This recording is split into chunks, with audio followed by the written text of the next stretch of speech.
Alright guys, Bill, I'm here back with a new video, and in this video, continuing on with my series of videos that I'm redoing after 5 years. Here I'm back to talk about Big Brother Canada. We're here, I'll talk about who would I vote for in every Final 2 situation, which obviously since I've done that video, we've had 4 new situations come out, and who knows if my opinions on the other ones change. So again, this will be an updated video. We have 10 seasons to be running through, considering obviously BB Can ain't never finished. So let's talk through all these scenarios. Let's start off with BB Can 1, where we do have Jillian versus Gary. And I mean, this one's not that difficult for me. I mean, I've mentioned this before. Again, I feel like Gary getting voted out of the game and coming back kind of disqualifies him for me in terms of getting my jury vote. While Jillian obviously shouldn't have won in terms of her not properly getting the votes to win, that doesn't really factor into my jury vote as coming into it. I'm basing it off your game before that point. And again, like, this isn't saying that I think Jillian played the greatest game in the world. I think her game was very messy. I think her game really did not take into account how angry the jury was going to be with her on her way out. Though, again, from my perspective, I do think Jillian obviously stayed in the house for the entire season, played a second command game to Emmett, and had some pretty integral comp wins to allow them to retain the control that they had while Gary was out of the game. And while Gary does do some decent work in getting Emmett to take him to 3, at that point, I fully don't think he was actually manipulating Emmett. I think he was being truthful in him wanting to take him to the end. But even then, he got voted and came back, so I still wouldn't vote for Gary anyway. So my vote goes to Jillian. Next up, BB Can 2, we got John versus Sabrina, and this is another easy one. Obviously, I'm going for John. Now, I will say my opinion of John's game has gone down recently. I did not love some of the things that I remembered after my latest rewatch of BB Can 2, where I do feel like John was just kind of sloppy in the game a lot. And to be fair, a lot of that comes from his lack of game knowledge. But still, he was kind of sloppy in his leaking of information at points, and that kind of got back to him. And he was going to be the target coming into Canada's HOH, had the first 5 side things, 1 HOH. Again, that's not great. But his game from that point forward, again, is pretty strong. Now, again, I do feel like he was manipulated by Netta into doing things that were not in his best interest, but was still able to comp out at the very, very end to get to the end. But I still think it's better than Sabrina, who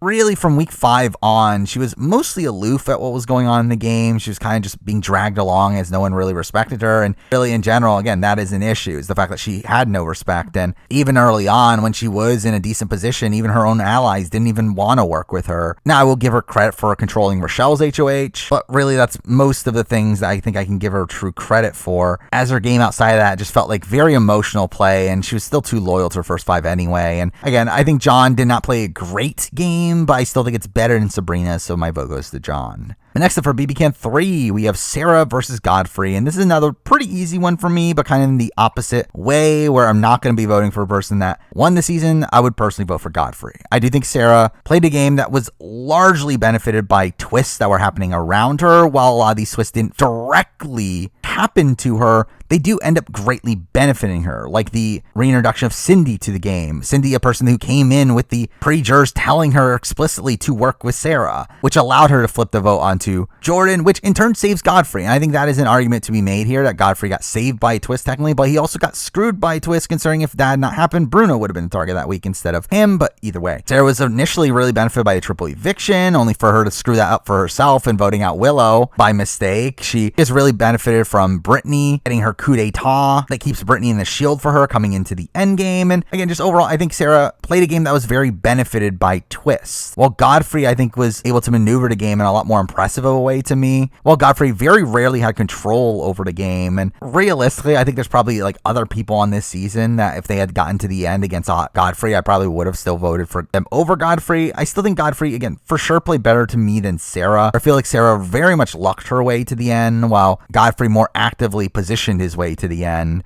And still thinking Godfrey's game is still pretty flawed, but I still think it's slightly better for me, and that is why I would pick him over Sarah. Next up for BB Can 4, and again, this is an easy one, even though they both really suck, where we have the Pax Bros versus Kelsey. And Kelsey was voted out and came back. Pax Bros didn't have that, so I would vote Pax Bros, but the Pax Bros also very much sucked. I think there's definitely an argument to be made that Kelsey had a better strategic game than the Pax Bros, but at the same time, I think the Pax Bros were much better positioned throughout the first half of the game, where they were part of the mighty middle, while Kelsey was really the leader of one of the sides that was being pitted against each other and gets taken out due to the mighty middle's gameplay. And yet, once she came back, I feel like she had better reads on the game, overall had a better view of the game, but I still don't feel like it's enough. I still feel like, again, she got voted out and came back to the game. game, got a lot of information while she was voted out to where she was greatly benefited coming into the game. And again, they both had to rely on comp wins at the end. Again, they both played really bad games. I just feel like that is the one determining factor that would make me vote for the Pax Bros over Kelsey. Next up for BB Can 5, and again, another pretty easy one, even though they're both still not great, and that is Kevin versus Karen. And again, this is a bit of a tougher one considering obviously Kevin wins out. And that is something that, again, I do not particularly like to reward with my jury vote. But Kevin wins out in a way that, again, he figured out the game. He actively planned for this situation and that he studied competitions in a way that allowed him to pretty much know most of the questions that were going to be asked. And again, I do find that pretty impressive, the way that he was able to study the game as well as he was, while Karen didn't even care about the game. She didn't want to win the game. She wanted to give the win to Dimitris and Ika and even failed at that. So again, I think it's a tough case. In most situations, I would vote for the person against Kevin, as again, I don't want to vote for someone that won out at the end. But considering the fact that Karen didn't even want to win the game and wasn't really trying to win the game, I just find it very difficult to vote for Karen, which is why I would vote for Kevin here. Next up for BB Can 6, and here we do have Paris versus Kayla. And this one's finally one that isn't like entirely bad. Like at least we do have two finalists that are both perfectly capable players. However, my vote would pretty easily go to Paris. Now, I remember at the time that there was this big controversy over Kayla losing due to a bitter jury. However, I really feel like that's not the case. Again, Paris simply just outplayed Kayla for a lot of the game. I mean, Paris was in this middle position for a lot of the end game stretch while Kayla was being targeted by the opposite side and needed comp wins to be able to navigate through the game, where her and Derek essentially needed to go back to back in comp wins to be able to get to the point that they were. And again, there's a reason why that's the case. Again, Kayla just played very sloppily during the middle of the game, made a massive target of herself, and was able to survive that due to comp wins outside of the final 8 round, where again, she does do decent play there. But again, I feel like I would actually credit Allie's poor play a lot more so in saving Kayla than Kayla's good play. I think Kayla more so just didn't mess it up for herself. Well, again, Paris was pretty much in the middle for most of the game. Now, again, I think you can argue that, okay, Paris had bad reads in the game, and she's shown herself to not be the great strategic thinker because of that. But the thing is that that's simply just because she was talking to the camera more, and we actually got to see a lot of her talking to the camera. She was just running through her thought process when speaking to the camera, and to me, that doesn't really end up having a major impact on how I actually view her game. And really just as a whole, again, I do feel like both played solid-ish games, but I do feel like Paris's ability to maneuver through the game with still a lot of win equity and also manage the jury particularly well, while also not needing comp wins, would be enough for me to vote for her here. And now we're moving on to the situations that I haven't talked about before. And this is probably the one that is the most brutal of the bunch, and this is BB Can 7, where here we have two of the best players in BB Can history in Dane versus Anthony. And this one's pretty tough because I do think at the end of the day, it really is this back and forth when you run through their games. I think Dane was better positioned for the first like half or so of the game than Anthony,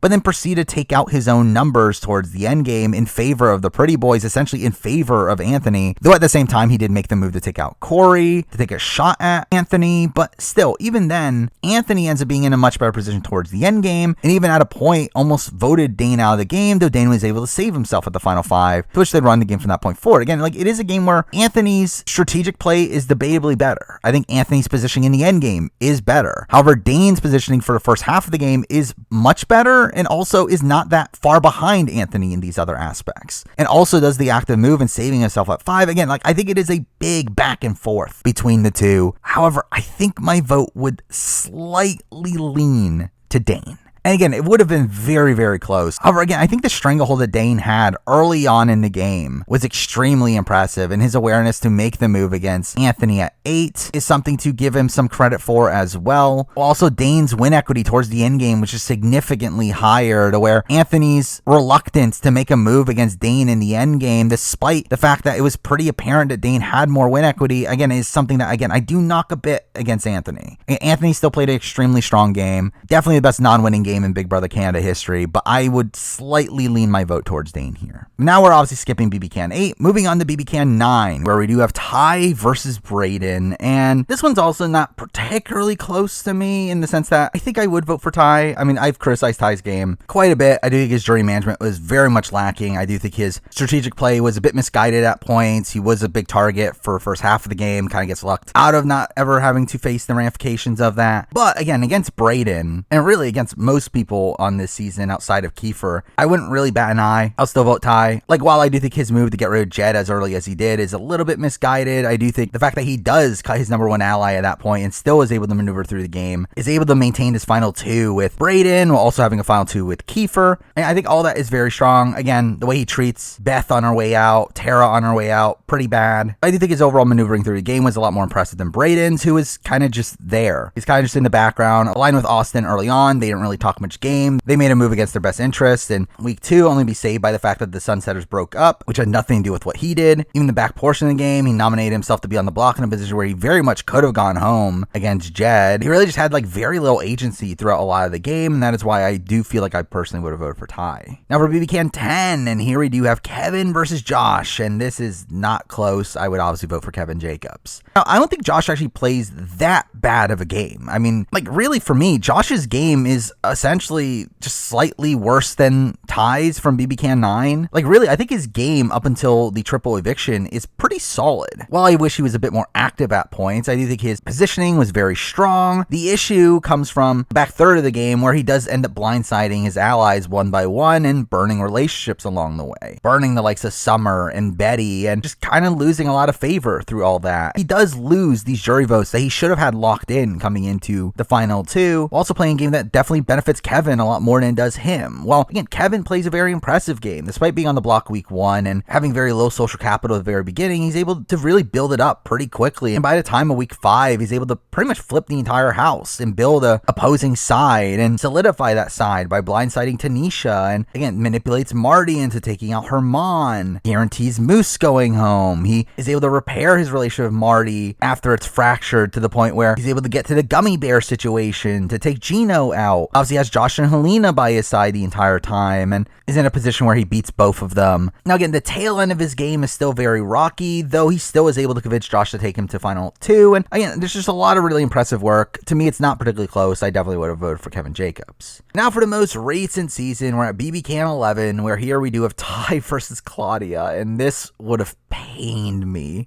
to have to vote for one of these two, as I really feel like both of them played particularly bad games. I think Ty obviously very much relied on cop wins, and even when he was in control for the first few weeks was making moves against his best interest, taking out people that wanted to take him far into the game, all only to lose all of his allies by the mid portion of the game and him essentially winning out from the final 11 on. Well, Claudia plays a game where she also, like Josh, betrays all of her closest allies to favor Ty and get to the end with Ty in a position where Ty wins. So if I was on this jury, I'd be just annoyed I had to pick between these two, and sadly I think I would probably vote for Ty by the end, simply because again, Claudia essentially blows up her entire game to go to the final 2 with Ty. She burns relationship after relationship. She builds up this persona that she's just blindly following Ty and doing so all pretty actively, and it's just frustrating the way that she plays the game, to where while Ty does comp out until the final 3, I will give him at least some credit for utilizing those comp wins to his benefit. He was able to rebuild his relationship with Claudia by the end of it. Claudia does take him to final 2 at the final 3, and that is good on him.